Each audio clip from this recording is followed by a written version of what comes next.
और आज अगर भगवान धरती पर उतर आवे और जा कहेंगे तुम हमसे कछु मांग ले, तो आजकल आदमी जई कहे बोले दुनिया की पैसा हमें दे दो और सबे दुखी कर दो, पहले मोए पैसा वालों बनाए दो प्रभु।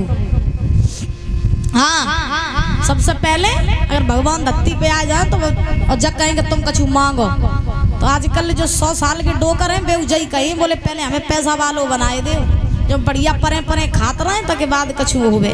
हाँ, बोलो गोविंद भगवान की।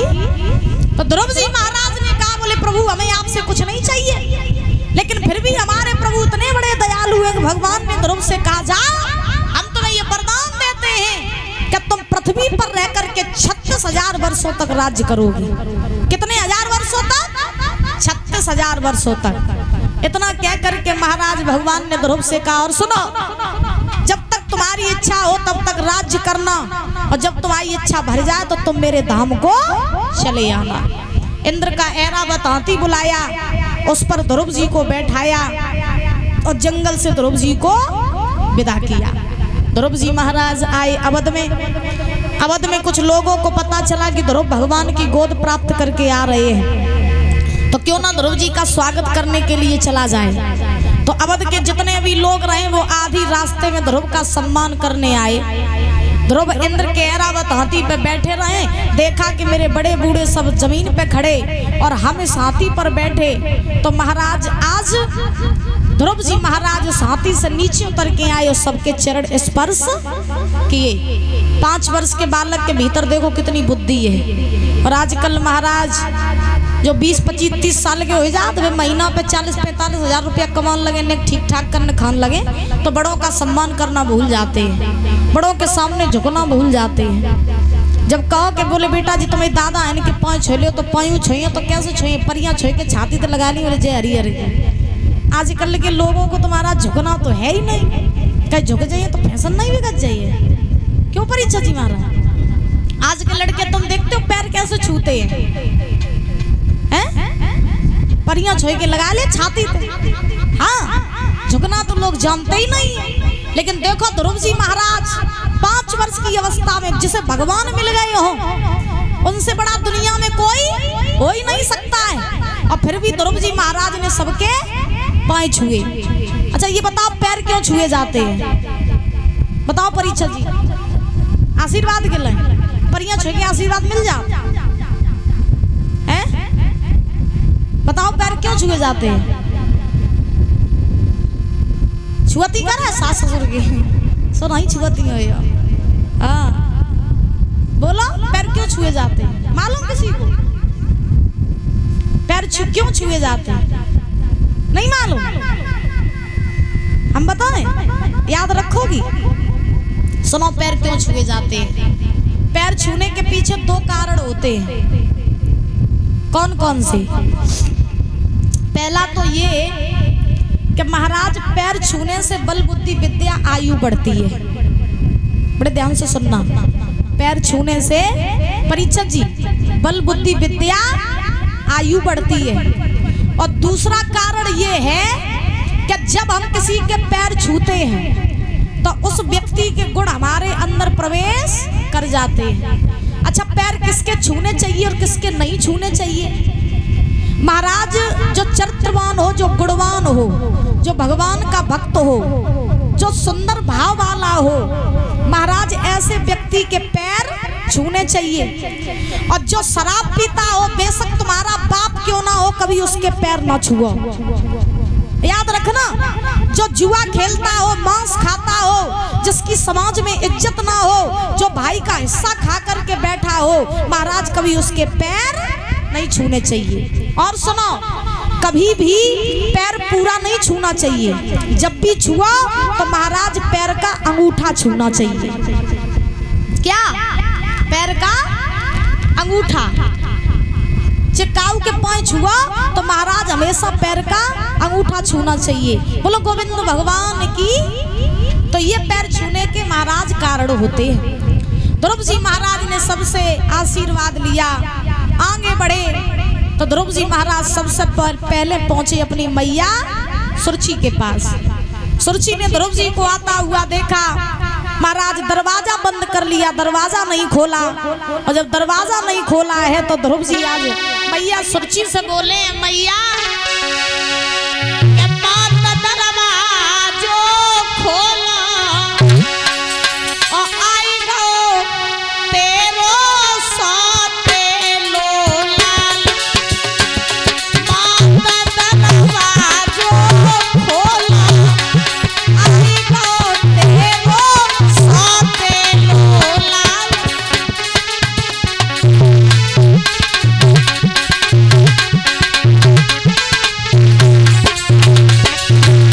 ध्रुव जी ने कहा, मौसी दरवाजा खोला। दरवाजा खोला मौसी।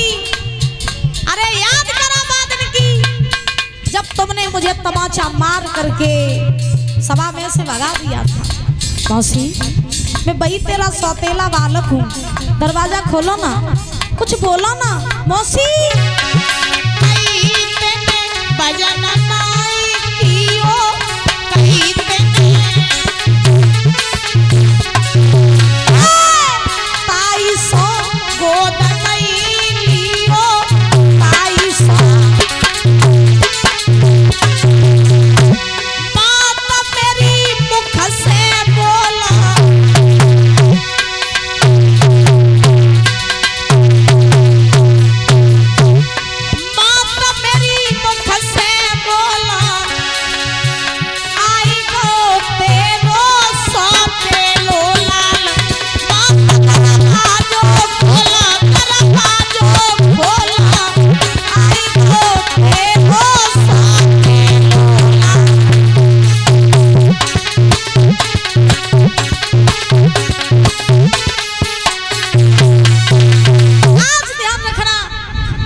भजन सुरची ने दरवाजा नहीं खोला। याद रखो, अगर ध्रुव जी को भगवान की प्राप्ति हुई तो इसका सारा श्रेय जाता है सुरची को, क्योंकि सुरची अगर ध्रुव के तमाचा नहीं मारती तो महाराज ध्रुव को कभी भगवान की प्राप्ति नहीं होती। तो जीवन में आगे बढ़ने के लिए कभी कभी महाराज लोगों की बुराई भी सुन लेनी चाहिए, क्योंकि जब तक हम लोगों की बुराई नहीं सुनेंगे तब तक कभी आगे नहीं बढ़ पाएंगे। और एक बात बताएं, हमारी जितनी बुराई होती है उतनी ज्यादा जल्दी महाराज हमें मंजिल प्राप्त होती है। इसलिए अगर जीवन में आगे बढ़ना है तो परीक्षित जी महाराज बुराइयों को सुनना पड़ेगा, और जो बुराइयों को सुन के आगे बढ़ जाता है वही आगे चल के इतिहास रचा देता है। रही बात दुनिया की तो सही बताए ना दादा, तो आप अच्छो काम करो तो दुनिया तुम्हें संगे नहीं खड़ी रही है, और बुरो काम करो तो दुनिया तुम्हें संगे खड़ी नहीं हुई है। या आप कोई भी काम करो, ये समाज, ये चार लोग नहीं कहते ऐसा काम करेंगे तो ये चार लोग क्या कहेंगे। सुनो, अगर तुम भूखे बैठे रहोगे ना तो ये चार लोग तुम्हें रोटी खिलाने नहीं आएंगे, और अगर तुम खा रहे होगे तो भी ये चार लोगों से तुमसे देखा नहीं जाएगा। तो इसलिए दुनिया की परवाह मत किया करो। अगर जीवन में कुछ करना है, जीवन में लक्ष्य प्राप्त करना है, जीवन में अगर आगे बढ़ना है तो महाराज बुराइयों को सुनना पड़ेगा। और आगे बढ़ने के लिए कभी कभी गूंगा, बहरा और अंधा बनना पड़ता है। एक बार की आपको बात बताएं, बड़े ध्यान से सुनना। परीक्षित जी महाराज एक बार एक मेढकों का झुंड रहे, मेढक, तो एक मेढकों का झुंड रहे।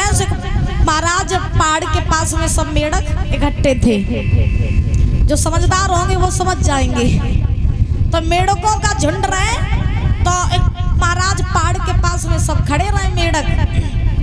तो उन मेढकों ने पहाड़ की ऊंचाई देखी, और जब मेढकों ने पहाड़ की ऊंचाई देखी तो सब मेढक आपस में बात करने लगे कि देखें आज इस पहाड़ पर कौन चढ़ेगा। तो बारी बारी से जितने मेढक रहे सो परीक्षित जी वो पहाड़ पे चढ़ने लगे। अब पहाड़ थोड़ा ऊंचा था, और जैसे ही महाराज पहाड़ पे चढ़ने लगे तो कुछ मेढक रहे वो महाराज नहीं चढ़ पाए, जैसे ही चढ़े सो नीचे गिर पड़े। जब मेढक चढ़ रहे नीचे गिर रहे, अब एक मेढक रहे वो महाराज अपने आप आराम से चढ़त चलो जाए रहो। और जब चढ़त चलो जा रहो तो जब नीचे वाले मेढक रहे उनने जब देखो कि वो वालो चढ़ते ही चलो जाए रहो, तो नीचे वाले मेढक रहे वो महाराज चढ़वे वाले तो कहने लगे, बोले भैया नीचे उतरिया नीचे, अगर ऊपर तक नीचे गिरो तो हड्डी को सुरमा बन जाइए। लेकिन जो चढ़ रहा हो तो वो नीचे महाराज देख रहा हो, अब वो जा सोच रहा हो कि जो नीचे वाले जकात, बोले भैया तू चढ़ जा, तू चढ़ जा। तो वो महाराज चढ़त जा रहो, वो जो मेढक रहे वो ऊपर चढ़ गया। नीचे वाले खूब बंदे कहे, बोले तू नीचे उतरिया, लेकिन बाने काऊ की नहीं सुनी। अब वो महाराज चोटी पे चढ़ गए। अब जैसे ही वो चोटी पे चढ़ो तो मालूम है वो क्यों चोटी पे चढ़ गया, क्योंकि वो कानों से बहरा था, इसलिए वो महाराज चुपचाप चढ़ता हुआ चला गया। और अगर वो सुन तो महाराज कबहू पहाड़ की चोटी पे परीक्षा जी न चढ़ पातो। यानी कहने का भाव, आप अगर आगे बढ़ रहे हो तो बहुत से दुनिया में जीते जागते इंसान के रूप में मेढक हैं जो आपको आगे नहीं बढ़न दे, पाँव पकड़ के खींचता ही रहा, और नीचे उतरे क्यों मर जाएगा। हाँ, तो दुनिया में जीते जागते इंसान में वो मेढक ही घूम रहे परीक्षा जी महाराज। और खैर लोगों की मानसिकता तो आज इतनी बदल गई कि कुछ समझ में ही नहीं आता है कि अब कहें तो कहें क्या। हाँ, और खैर हम तो आपके बालक हैं, आप लोग तो इतने समझदार हो कि खुद बातों को समझते हो, और हम आप लोगों को बताएंगे तो क्या ही बताएंगे, और कैसे आप लोगों को हम एक्सप्लेन कर पाएंगे। तो ध्रुव जी महाराज का सारा श्रेय महाराज किसको जाता है? सुरची को। अगर सुरची ध्रुव के तमाचा न मारती तो ध्रुव को भगवान की प्राप्ति नहीं होती। तो ध्रुव जी आज पहुंचे अपनी मैया सुनीति के पास, और सुनीति ने जब ध्रुव जी को देखा तो पूछा, बेटा तुझे भगवान मिल गए? ध्रुव जी ने कहा, हाँ माँ भगवान मुझे मिल गए। तो सुनीति ने कहा, बेटा मुझे भी दर्शन कराओ भगवान के। तो ध्रुव जी ने भगवान का आह्वान किया, प्रभु आए, उन्होंने सुनीति को दर्शन दिए, उत्तानपाद को दर्शन दिए, सुरुचि को भी दर्शन दिए। ऐसे ध्रुव जी महाराज ने खुद का भी उद्धार किया, और साथ ही साथ महाराज अपने कुल खानदान का भी उद्धार किया। कहने का भाव का संतान अगर चाहे तो 7 पीढ़ियों तक का उद्धार कर दे, और संतान अगर चाहे तो 7 पीढ़ियों तक का विनाश कर दे। संतान चाहे तो माँ बाप को सिंहासन पर पहुंचाए देवे, और संतान अगर चाहे तो माँ बाप को मिट्टी में मिलाए देवे। ध्रुव जी महाराज धीरे धीरे बड़े हुए, तो ध्रुव जी महाराज इस पृथ्वी पर रह करके कई वर्षों तक राज्य किया। और जब ध्रुव जी की राज्य से इच्छा भर गई तो मृत्यु पर विजय प्राप्त करके ध्रुव जी भगवान के धाम को गए, और भगवान ने अपनी गोद में ध्रुव को स्थान दिया। जो आज भी ध्रुव महाराज ब्रह्म मुहूर्त में उत्तर दिशा में सबसे चमकता हुआ तारा दिखाई देता है, वही ध्रुव तारा है जो आज भी भगवान की गोद में बैठे। और ध्रुव तारा की खासियत और है कि जो व्यक्ति मरने वाला हो, हमने बड़े बड़े विद्वानों के मुख से सुना है, और शायद आप लोगों ने भी सुना हो, हमने ये सुना कि जब हमारी मौत आती है ना, मौत, तो 6 महीना पहले से हमारे भीतर लक्षण दिखाई देने लगते हैं, लेकिन हमें इस बात का एहसास नहीं होता है। बड़ी गहराई से बात को समझना दादा, हम जब मरने वाले होते हैं तो 6 महीना पहले से हमारे भीतर लक्षण दिखाई देने लगते हैं। ऐसे ही महाराज कहते हैं कि जिस व्यक्ति की मृत्यु होने वाली हो, उसे 6 महीना पहले से अगर ध्रुव तारा दिखाई देना बंद हो जाए तो समझ लेना कि हमारा समय निकट आ गया है। तो हर व्यक्ति को सुबह उठ करके ध्रुव तारा के दर्शन करने चाहिए, हर व्यक्ति को। और अगर महाराज दिखाई न देवे तो फिर जब मान लियो कि अब तो दिन पास ही आई है, तो हर व्यक्ति को ध्रुव तारा के दर्शन करने चाहिए। ऐसे सुखदेव जी महाराज समझा रहे हैं राजन परीक्षित, ध्रुव जी महाराज ने खुद का भी उद्धार किया, और साथ ही साथ महाराज अपने कुल खानदान का भी उद्धार किया। और ये सारा श्रेय जाता है महाराज सुनीति को और सुरछी को। अगर सुनीति ध्रुव जी महाराज को भगवान का मार्ग न दिखाती तो ध्रुव की कथा यहाँ बैठ के हम आपको सुना नहीं रहे होते। पहले की माताएं वास्तव में अपने बच्चों को भक्त बनाती थी, आज की माताएं अपने बच्चों को खुद राक्षस बना रही हैं। और बच्चों के भीतर जितने भी गुण आते हैं वो सिर्फ माँ से आते हैं। याद रखो, बच्चों के भीतर गुण किसके आते हैं? माँ से। तो अपने बच्चों को अच्छे संस्कार दिया करो, अच्छे गुण दिया करो। पहले की माताएं पढ़ी लिखी नहीं होती थी लेकिन अपने बच्चों को संस्कार तो देती थी। आज की माताएं खुद महाराज इंस्टाग्राम पे तब नहीं निकलती हैं तो बच्चों को संस्कार दिए का? बताओ, आज की खुद महाराज वीडियो बना के फुर्सत नहीं होती है तो बच्चन को ज्ञान का दी। हाँ, पहले की माताएं अपने बच्चन को नहला धुला के मंदिरों भेजती थी, सत्संग में ले जाती थी, कथा भागवतन में ले जाती करती थी। आज की देखो महाराज, आज की अगर घर में बच्चा रोए रहो है तो फोन पकड़ाए देती, ले लला तुम कार्टून देखो। तुम बस छोटे पे कार्टून दिखाती हो, फिर जब वो कार्टून देखत देखत बड़ो हो जा, फिर ले लठिया तुम्हें कार्टून नहीं बना, फिर मूड पकड़ के बैठो कुन्ना में, फिर लड़का बहुत बिगड़ी हो। अब भाई जो दिखाओ सोई तो तुम्हें बनाई है। बताओ परीक्षा जी, भाई हमारा काम है कहना, आपका काम है मानना। मानो तो मान लियो, ना मानो तो फिर नहीं की बात। बोलो गोविंद भगवान की। आज ध्यान रखना, इस प्रकार से ध्रुव जी महाराज ने छोटी सी अवस्था में भगवान को प्राप्त किया। तो महाराज भक्ति अपने जीवन में अवश्य करनी चाहिए, हर व्यक्ति को करनी चाहिए। और महाराज किसी भी स्थिति में रहो, कैसे भी रहो, लेकिन भगवान को कभी भूलना नहीं चाहिए।